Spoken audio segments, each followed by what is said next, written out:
Hard to determine or work out which coupling you need.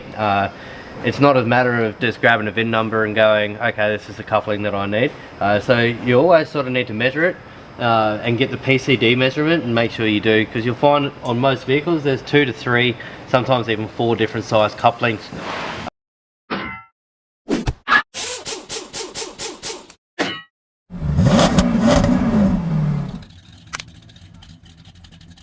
Another quick measurement of it. So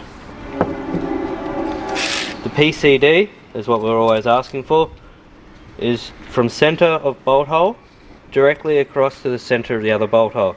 So we've got, starting on the 100 here, coming over, you've got 96 mil. So you'll be working on 96 mil. While you're there, measure the inside, we're at about 45, and then once again the overall thickness of it. So you want the thickest part of the coupling when you're measuring it.